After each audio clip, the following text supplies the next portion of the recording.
Hello everyone.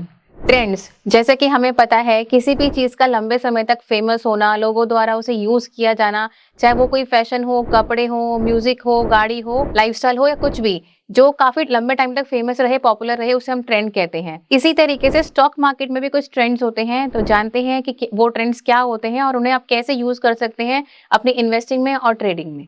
Hello sir, welcome to the video. Hello Neha, hello viewers. Sir, तो आज हमें बताइए कि स्टॉक मार्केट में ट्रेंड्स कैसे क्या होते हैं और उन्हें हम कैसे यूज कर सकते हैं। जैसा कि आपने बहुत खूबसूरती से एग्जांपल दिया ट्रेंड का कि एक ही ट्रेंड चला हुआ आ रहा है और एक ही टाइप के क्लोथ्स या फिर एक ही टाइप का फैशन लोग फॉलो करते हैं लंबे समय तक। तो इसका मतलब क्या हुआ कि एक ही क्रिया को बार बार घटित करना ट्रेंड कहलाता है। तो अगर टेक्निकल टर्म पे मैं बात करूँ तो मार्केट में भी इसी तरीके के ट्रेंड्स होते हैं, जैसे कि अपसाइड ट्रेंड होता है, डाउन साइड ट्रेंड होता है, साइडवेज ट्रेंड होता है, कंसोलिडेशन ट्रेंड होते हैं। तो ये सारे ट्रेंड्स मार्केट में रेगुलर बेसिस पे चलते रहते हैं। किसी ना किसी ट्रेंड में मार्केट हमेशा रहेगी, ये बात तो क्लियर है। अगर मैं प्योर टेक्निकली आ जाऊँ और चार्ट के बेसिस पे मैं आपको ट्रेंड के बारे में समझाना चाहूँ तो जो सबसे पहला ट्रेंड है वो अप ट्रेंड है। अप ट्रेंड में क्या होगा कि हमेशा हायर हाई हायर लोज बनेंगे।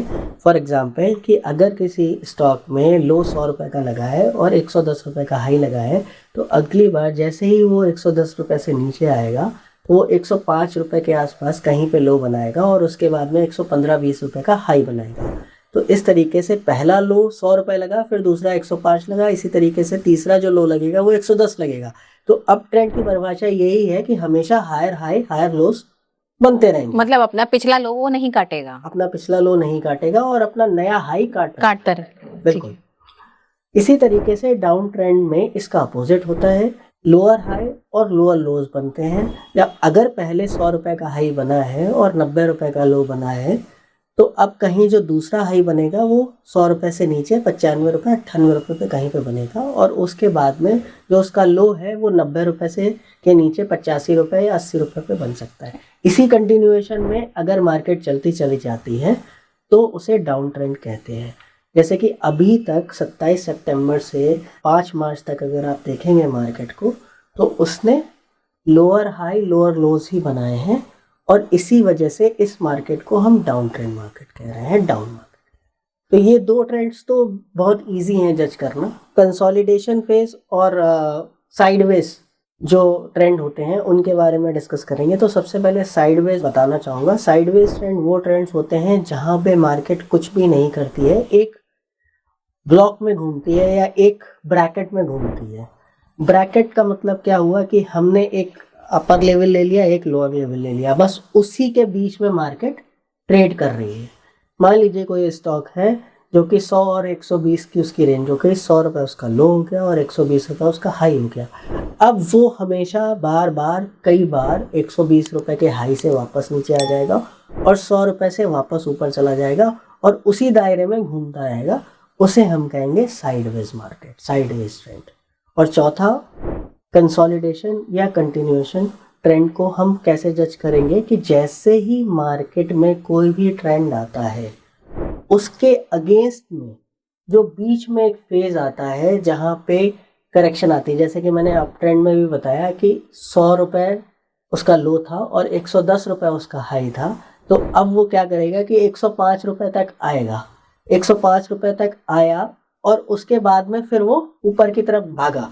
तो 110 से 105 रुपये आने का जो फेज था उसे आप कंसोलिडेशन फेज कह सकते हैं या कंटिन्यूएशन फेज कह सकते हैं, कि उसमें थोड़ा सा मार्केट ने कंसोलिडेट किया और उस ट्रेंड को वापस कैरी ऑन किया जो पुराना ट्रेंड था, चाहे वो अप ट्रेंड हो चाहे वो डाउन ट्रेंड।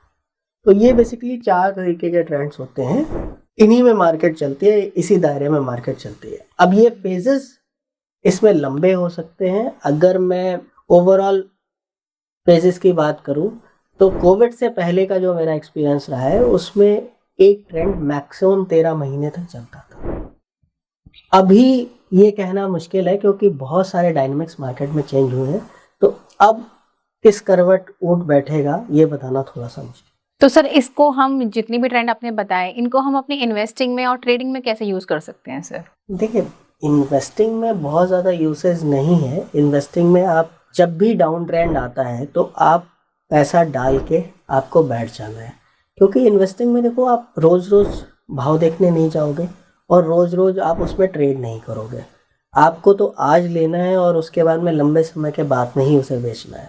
तो आपको बस ये ध्यान रखना है कि अगर आपकी इन्वेस्टिंग डाउन ट्रेंड में हो रही है तो बेस्ट है। अगर वो अपॉर्चुनिटी आपको डाउन ट्रेंड में नहीं मिल रही है, अप ट्रेंड में आपके पास में अपॉर्चुनिटी आ रही है, तो भी कोई दिक्कत नहीं है। लेकिन अगर आपने डाउन ट्रेंड में कोई भी इन्वेस्टिंग की तो आपके लिए ज़्यादा फ्रूटफुल होती है, क्योंकि वहाँ पे रिटर्न्स की प्रोबेबिलिटी इंक्रीज हो जाती है। अब एज ए ट्रेडर अगर हम बात करें तो ट्रेडर के लिए हर तरीके के ट्रेंड में अपॉर्चुनिटी है। जैसे कि उसको अगर दिखाई पड़ रहा है कि अप ट्रेंड चल रहा है तो हमेशा वो अपसाइड के ट्रेड्स ले सकते हैं, डाउन साइड के ट्रेड्स ना लें, या डाउन साइड के अगर वो ट्रेड्स लें अप ट्रेंड मार्केट में तो बहुत छोटे स्टॉप लॉस के साथ में लें या छोटी क्वांटिटी के साथ में लें। तो इस तरीके से उसको यूटिलाइज कर सकते हैं। डाउन ट्रेंड में इसका अपोजिट करें कि अपसाइड के सौदे ना लें, डाउन साइड के सौदे लें, और जब भी अपसाइड के अपोजिट ट्रेंड के सौदे लें तो वो छोटी क्वांटिटी में लें या छोटे स्टॉप लॉस से लें।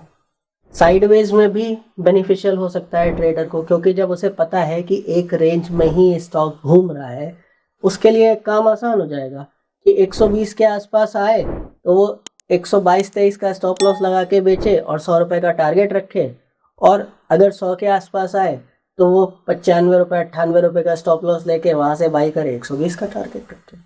तो सर वहाँ पे एक रिस्क भी तो होता होगा ना, कभी तो वो ट्रेंड भी तो टूटता ही होगा ना। बिल्कुल, वो ट्रेंड कभी ना कभी तो टूटेगा ही। लेकिन अगर मान लीजिए ऐसे 4-5 ट्रेड आपके सक्सेसफुल हो गए तो आपका तो काम हो गया। अब ट्रेंड टूटा, मैंने आपको स्टॉप लॉस की बात क्यों बोली कि अगर मान लीजिए बाय एनी चांस ट्रेंड टूटा तो आपका स्टॉप लॉस तो कट जाएगा। आप 120 में बेच के आ रहे हो और 122-23 हो गया, आपने 123 का स्टॉप लॉस लगा रखा है, इसका मतलब वो ब्रेकआउट दे रहा है, तो ब्रेकआउट पे आपका स्टॉप लॉस हिट हो गया, आपका लॉस तो लिमिटेड ही है ना। ऐसे आप 20 रुपए बना रहे थे रेंज में, लेकिन स्टॉप लॉस कितने का, 2-3 रुपए का ही आपने दिया। मतलब अगर आप ट्रेंड भी फॉलो करें तो स्टॉप लॉस उतना ही इम्पोर्टेंट है। बिल्कुल, वो तो देखिए स्टॉप लॉस तो ऐसा समझ लीजिए कि most important thing of trading stop loss ही है। अगर आप स्टॉप लॉस ही नहीं लगाएंगे तो फिर तो कहीं भी सक्सेसफुल नहीं होंगे, क्योंकि आपको पता नहीं है ना। आज मान लीजिए अप ट्रेंड चल रहा है, आप सौदे मारते चले जा रहे हो, अचानक से मार्केट में गिरावट आने लगी, वो ट्रेंड शिफ्ट हो गया, आप कैसे अपने आप को बचाओगे? स्टॉप लॉस ही बचाएगा ना आपको, आप कैसे बचाओगे? सर तो क्या इन्हें कोई पर्टिकुलर हम रिकॉग्नाइज कर सकते हैं कि ट्रेंड शिफ्ट हो रहा है या रिवर्सल आ रहा है उस ट्रेंड में? देखिए, उसके लिए आपको काफ़ी टेक्निकल एनालिसिस सीखना पड़ेगा और समझना पड़ेगा कि ये सब डायरेक्शंस होते हैं। जैसे कि मैंने आपको बताया कि हायर हाई हायर लोज बन रहे हैं और अचानक हायर हाइज हायर लोज बनते बनते अब वो हाई ब्रेक करना उसने बंद कर दिया, तो इसका मतलब शिफ्ट ऑफ ट्रेंड है। आप इस तरीके से रिकॉग्नाइज कर सकते हैं। अगर उसने नया लो बना दिया, हाई क्रॉस ना किए बिना नया लो बना दिया, इसका मतलब ट्रेंड शिफ्ट हो रहा है। ओके। तो आपको वहाँ पे सतर्क हो जाना है और आपको देखना है कि हाँ भाई आगे आने वाले टाइम में वो डाउन साइड का ट्रेंड बना रहा है या अप साइड का ट्रेंड बना रहा है। जैसे कि सर ने बताया कि इन्वेस्टिंग हमेशा लॉन्ग टर्म ही होती है, तो उसमें आप डाउन ट्रेंड को एक अपॉर्चुनिटी समझिए, ना कि वहाँ पे आपको डरने की ज़रूरत है। जितने अच्छे शेयर्स आप अपने पोर्टफोलियो में ऐड करेंगे डाउन ट्रेंड में, उतना ही अच्छा आपका पोर्टफोलियो रहेगा। और ट्रेडिंग में आप ट्रेंड्स को जैसे सर ने सजेस्ट किया, स्टॉप लॉस के साथ आप उसे फॉलो कर सकते हैं। आई होप आपको हमारा वीडियो अच्छा लगा होगा। आज के लिए इतना ही, मिलते हैं अगले वीडियो में। तब तक के लिए invest wise, watch it rise. Thank you for watching.